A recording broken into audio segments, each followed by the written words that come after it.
On today's episode of the Authors Exchange, we talk to Ian Richard Gill, author of Distant Kingdoms. And I always wanted to produce a novel.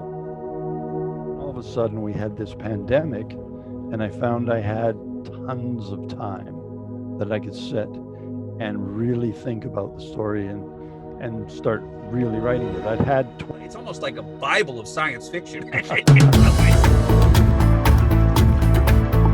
Authors Exchange.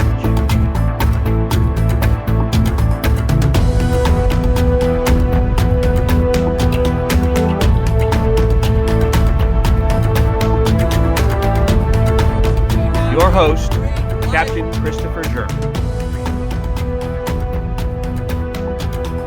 Brought to you by The Charted Life. And sponsored by Whither We Tend, a novel by Captain Christopher German. Welcome to The Authors Exchange. Hey there, folks. This is Captain Christopher German. I'm coming to you for the Authors Exchange, the best half-hour conversation you're going to find on the web. And today we have a really cool guy from up in the Canada way, and we are all around the world. Last week we had somebody from Germany. We got somebody coming in from Africa later on this month. All kinds of good stuff like that. So this is a huge program, and it's just spreading all over the world, and all about authors. We love books, we love reading, we love sharing the written word, but we do it from the author's perspective, and that's why this is the Authors Exchange. Now today I have a very interesting book. It's a hefty read, but if you get to the end of this thing, you're going to be having yourself an amazing treat, because this is, I think, for you sci-fi fans out there, this is one of those golden gems that you don't get every day. A lot of times sci-fi is not quite as it's based in a world that is kind of convoluted. This is a massive world. This is an entire an existence, so to speak. But let me first introduce you to the author. His name is Ian Richard Gill. He comes from Winnipeg, Canada. He was born in 1957 with a hole in his heart. He was a blue baby, as he likes to call himself. He would turn blue and faint from a lack of oxygenated blood.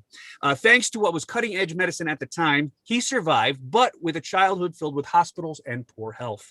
At age 7, he had a second of 2 open heart surgeries, and soon after that visited Barbados on a family trip, where he fell in love with the island and his wife. Margaret. These events shaped his writing, and to this day. And I think what you're going to see in this episode, because we're going to hear from his son also, who did a very important part of this book, which is one of the things that makes this really cool and a completely encompassing kind of experience. But this is a family affair. But before I tell you anything more, let me introduce you to the man, Mr. Ian Richard Gill. Sir, tell us about your book. Good morning, everybody. My book is it's based several thousand years in the future, when humanity has come to the point in its medical technology where people live forever. They also have the capacity to create other life forms and place them into worlds that they generate themselves. It's about the people in the story, about the people that are created and about the humans who've gone about creating them and how they interact over time. In this case, over several thousand years. Well, let's back up for a sec, because in case you can't tell from the shirt and the books in the background on his shot, the name of the book is Distant Kingdoms. So let's start with the title there, shall we, sir? Alrighty. Tell me about what does the title signify, and why did you come up with that title? Distant Kingdoms, basically, it's a series about kingdoms that exist across the Milky Way galaxy, set up by human beings, again in the distant future. And what that has allowed me to do is come up with a storyline for one particular kingdom that's been set up, and then down the road a completely different kingdom, so that I can create books well into the future that extrapolate on the basic theme of the distant kingdoms. The Drodenar Project is the project that is based on the planet Drodenar, and it's a university program, and you get to meet the people in the program who started it 2,000 years previous and have developed it through the millennia, through a long war within the Earth Empire, and have now come back to take things up again and move things forward. Well, and that's something I think is really interesting about this book, particularly the details with which you build the civilization in your mind, so to speak. But you also, and you created this realm. One of the things I find is so cool about this particular book is the detail and you really did not miss a single element of the civilization that you create within these books here. So let me echo that point though. You set up a set of rules, so to speak, for how the civilizations work, and you're going to just build off of that for your own. This is a multi-book series, correct? Yes, it is. There are 3 books. Book 2 is completely written, and my son is working on the artwork right now. And book 3 is about 2/3 written. Well, let's and since you bring that up, that's I think a very interesting part of this book is that this is a family affair, and a lot of books don't necessarily flesh out how the characters look for you. You have to kind of figure that out yourself. But in this one here, your son, who's a very talented artist, he put together some incredible drawings, which I was looking at in the ebook. I can only imagine what they look like on the print version. But you can, they're really detailed, images of what these creatures and these people and all these different characters look like. Talk to me a little bit about that. Okay, basically, as I was writing the initial book, I started to do drawings in paint on my computer. So they're basic drawings of the creatures and so on. And then I forwarded those to Jason, and Jason then took them and extrapolated from those and rendered them in his own style. So they're much more 3D than the drawings I sent him. Much more layered in terms of the nuances and so on. So talk to me a bit about, what was your thinking on the purpose of this artwork in the book? I have to tell you this. When I was reading the book, I actually researched whether Star Wars was initially a novel or not, and it wasn't a novel. So I was thinking, you have created an entire new existence of a galaxy far, far away, but with different characters. But you did it with a novel, and that's what kind of the thing about the pictures were a part of there. Is you see a movie down the line in this thing, do you not? Oh, I would love to see a movie down the line in this. I actually have a set of sketches from Star Wars. They're production drawings that I got, I don't know, 20 years ago. They're sitting in an envelope in a drawer, and that kind of sparked my interest in illustrating the story. It was kind of a neat thing to be able to see what the characters looked like going through. And pardon me, I would one of the things I want to do is eventually release a book with all of the production drawings going from my initial drawings into Jason's drawings and describing the process of all of that. Well, I imagine sometime down the line, this is going to be a Comic-Con like craziness thing, and you're going to have lines and lines of people waiting for you to sign the book at events and whatnot. But right now, what I'd like to do is I have a video of your son talking about drawing the pictures and his experiences, right? So I'm going to play that right now, and then we're going to go take a little break. And when we come back, we're going to talk to you a little bit more about you as an author and how you got from Barbados to galaxies far, far away. So coming right back after this break, we will talk about When Dad first approached me to do the art for the book, I had no real plans on going ahead with it. Actually, it was kind of funny how it started out. It was Dad's birthday coming up, and I figured, he's just started to write this book and all that kind of stuff. And I thought, hey, wouldn't it be kind of neat if I did a little mock-up, like a little kind of a cover thing to, show him my support, And I didn't think anything really would come of it, and I guess he liked it a lot. So he decided to go in the direction of having me produce the artwork for the book. It's a bit of an ambitious kind of project to embark on. Most books that I've ever read with any kind of artwork in it, it was just, simple pencil drawings, just to throw down the basic idea of what the author was trying to put across through his writing and all that. And I always thought it was cool. I always liked the idea of having little snippets of artwork in the book. But when Dad came to me with the idea of putting full-on pieces of art in the book, I thought, well, wow, that's a really cool idea. I'd never seen anything like that. And definitely I wanted to be a part of it. Through the over the last year, with COVID and everything being stuck inside, it was kind of prime time, I was able to dedicate quite a bit of time to not just creating artwork for the book, but also improving my own artistic process. And in the process of doing that, I think I even started to learn a little bit about myself as well. And I think that's the biggest thing I take away from this in regard to the artwork itself, and how it's kind of helped me to be a better artist. It's been a great experience.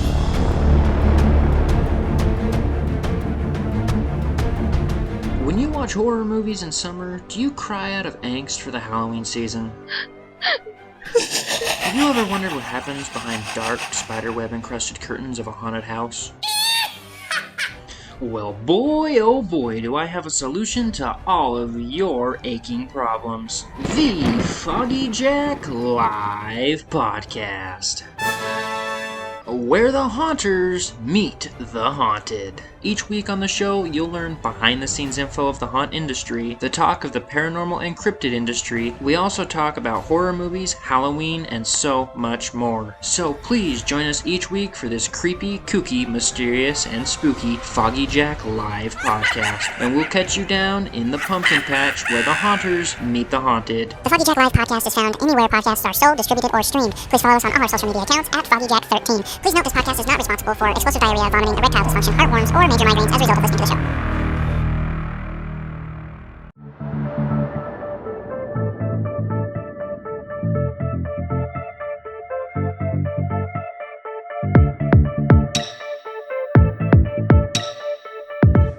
Welcome back. This is Distant Kingdoms on the Authors Exchange. It is a sci-fi trail, a massive number of books can come out of this thing, but right now we were talking about book one, and it is a chance for you to really get into a incredible civilization that has come from the minds of Mr. Ian Richard Gill. And he is with me today. We're going to talk to him a little bit now about him as an author, and how he got into the whole author premise. And he said he's been writing his entire life. That the writing is shaped from your very your beginnings were inauspicious, shall we say? Can you talk to me a little bit about that? Certainly, yeah. I started writing when I was probably about 12, 13, and I always wanted to produce a novel. And I'd start and I'd stop, and I've got manuscripts from when I was about 12, 13 years old that are about that thick, and they're all handwritten on lined paper, and they just never went beyond that sort of stage. But this one I started, my wife Margaret was in Barbados visiting her mom and her dad, and just sitting around the table with my sons, Jason and Christopher, and just chatting about, what would be a kind of a fun story. And over an hour or two, it kind of developed itself into a universe that, it had these people, these beings that were manufactured. They were taken from a primitive form by the humans and then adapted and moved forward evolutionarily until basically they were sentient and able to have their minds downloaded with technologies and understanding and so on, which is where we find the story at the beginning of the first book. But yeah, it was a start and stop thing for a few years. And then all of a sudden we had this pandemic, and I found I had tons of time that I could sit and really think about the story and start really writing it. I'd had 28 chapters written, but from March of last year till about May, I wrote the other chapters, 55 in all. Uh-huh. And then I just kept writing. Wow. Wow. Well, and that is some people might look at this as a detractor. Other people would be really, really enthused by this because you are so detailed in describing the language. Even in the book is a foreign to and first language English speaker, I suppose. But you really crafted this amazing maze of life into these pages.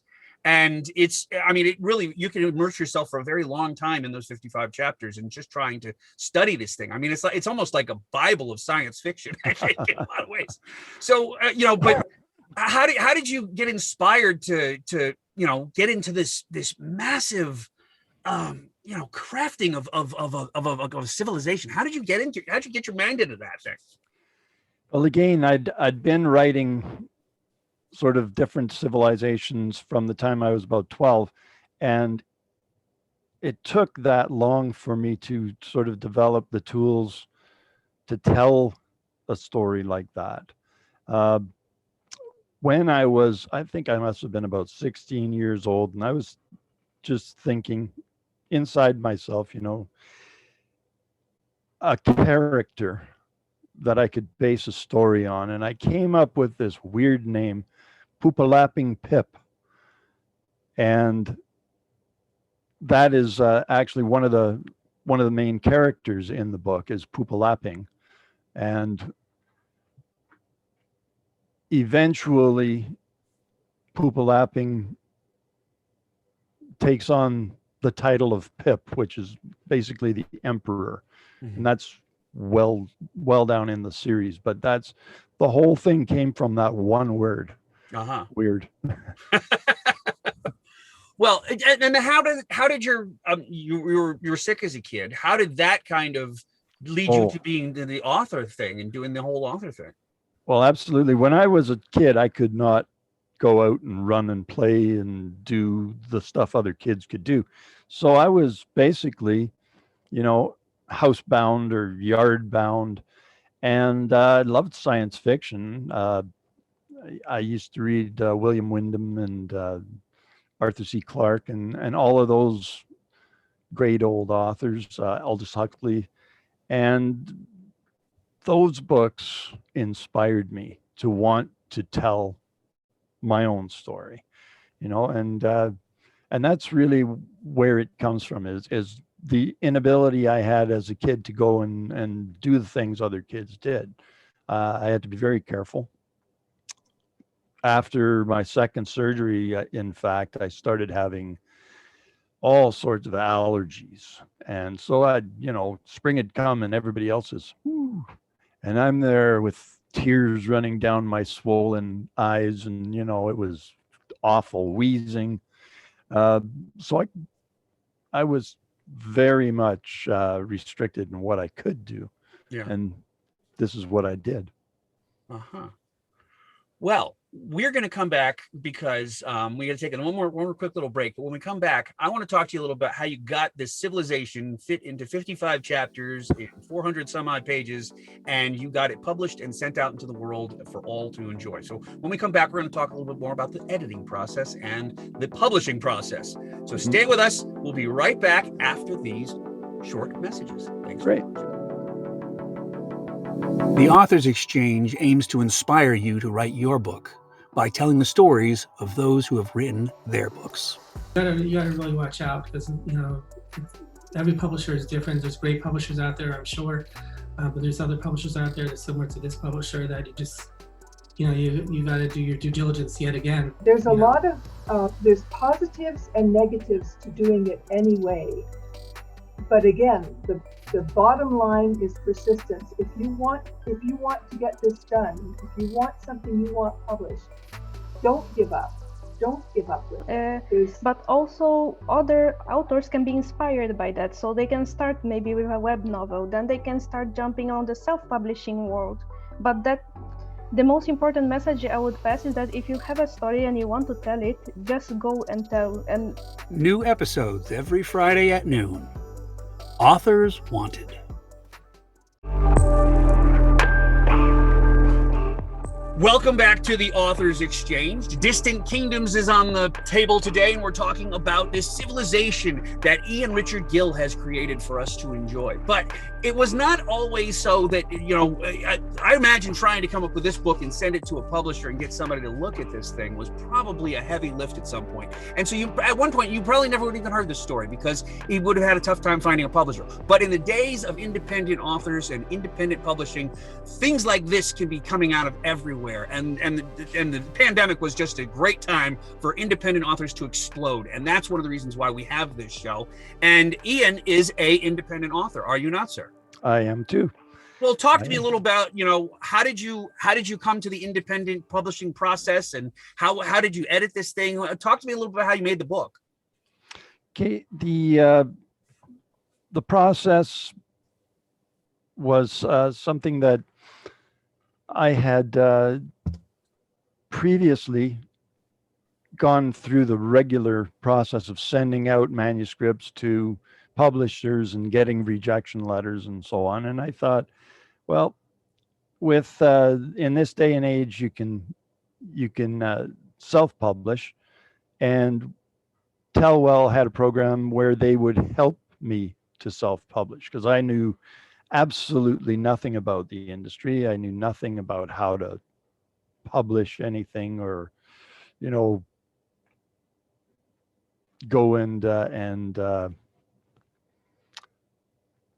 distribute it or market it or anything. Yeah.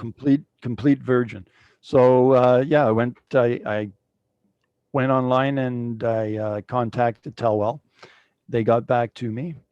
And basically, they explained how things worked. I sent them a manuscript, and then from there we just went through their process. I had 3 different levels of editing through the process, where they would send back the manuscript with edits and suggestions and so on. I'd go through it all and I'd say, yeah, that I agree with that one, that one. I'm not sure I like it the way I've sort of laid it out. And it was very back and forth. It was a nice fit where they were managing it, but they weren't sort of telling me what I should do. They were just making suggestions which I could take or reject. And did you have a human being that you worked with there? Was there like a dedicated editor that worked with you? There was a team. I had my team lead or manager was Joy Commentator, and then there were a number of editors through the process who would do one edit, send it to me, and then I'd send it back, and I'd have a different editor who would take on the second edit until all of the editing was completed. There was a part of it where I could download the images I wanted and where I wanted them and so on. And I found my initial images were too small. The resolution? The resolution, yeah. The resolution was too small, and I would have to then get Jason to render that one on his computer in the program that he was using. And then of course the resolution would be much better, and then I would go and put that in the place of the original file. File was the word I was looking for. Well, yeah, I published mine with a certain I sounding name that I'm not going to publish. I'm not going to promote them because it will sponsor my show, so I'm not going to mention them. But I had this one particular guy, and I didn't have a human being the entire time with my books. No. And so right now I'm actually having to come up with a whole new edition because of all the mistakes I put in there because I'm a lousy editor. But it sounds like the company that you worked with was really a very helpful part of the game. Oh, absolutely. Yep. They really were. I would definitely not have been able to do it on my own without them. Now, is this a company that you said it was Telnet? What was the name of the company? It's Telwell. Telwell. They're based in Vancouver, Canada. So do they have clients all over the world, or is this exclusively a Canadian? Yeah, no, they have clients all over the world, and they've distributed the book all over the world as well. So let's talk about that a little bit now then. How are you doing with marketing? What is your plan for marketing this book? Are you doing sci-fi festivals and all that kinds of stuff, or what's your plan? Not at this point because of the pandemic, but eventually I will like to go out and do Comic-Cons and do book signings and get the book into physical bookstores as well. Right now it's all online. Telwell took me to a certain level. They've given me a written marketing plan, which I'm following. I've got myself a Facebook page. I'm on. I have a website. Sorry, and Instagram. Yeah, well, and this book's also available on Kindle and Amazon, and that's correct. You got it all out there. So there's a lot of ways to get this book. If somebody wanted a signed copy, could they go through your website and you'll sign it for them? I could do that if I knew how to sign it for them online. But again, yeah, I certainly would do that. I've had one request regarding that, a signature, and again, I have to figure that one out, how it's done. Well, and that, we're coming into a whole new realm, I think, with publishing and how things are happening. And I think when we come out of this pandemic, it's going to be a very interesting time getting everybody back into the bookstores, and the bricks and mortar stores are gonna maybe they're going away. I don't know, but this whole independent publishing industry is taking off, and it's a good thing it has, because this book is, I think, going to be one of the high water marks of the pandemic. I think, don't you think? Well, thank you very much for that. Yeah, I think so. I certainly hope people will look at it that way when they read it. Well, and I am going to encourage everybody to pick up a copy of Distant Kingdoms. And has the second book come out yet? No, the second book is actually waiting for the artwork. So the artwork's catching up with that, and then I will be calling Telwell when I'm ready to get that one underway. But I thought I'll give the first book, a year and let it pick up some steam. And when people start saying they want to see book 2, then I can move towards getting that one published as well. I am in a similar boat with Whither We Tend and my next book, Governments of Men. I'm not going to write the second book completely until I'm absolutely sure the first one's doing well. Sure. Yeah. Yeah. That's what I feel too. Outstanding. All right. Well, we have come to the bottom of the hour. It is now officially a half hour of our time has passed. Sir, it has been such a pleasure talking with you. Thank you so much for being here. Thank you so much, Chris. I appreciate it. Well, and thank you for listening and joining in on this podcast and on this YouTube video and all these other wonderful things that we have going out. You can get this podcast everywhere you find fun podcasts to listen to for absolutely free. And it's also available on YouTube. So check it out. And every Friday, we're going to come back at noon. These things go live and you can check out the latest episode. But this week, we have been talking with Ian Richard Gill of Distant Kingdoms. You can find the book on Amazon, Kindle, Google, anywhere you can find good books, you will find this book. So go out and find it now. Thank you so much for watching the Authors Exchange, and we will see you again next week, same bat time, same bat channel. Thanks for watching.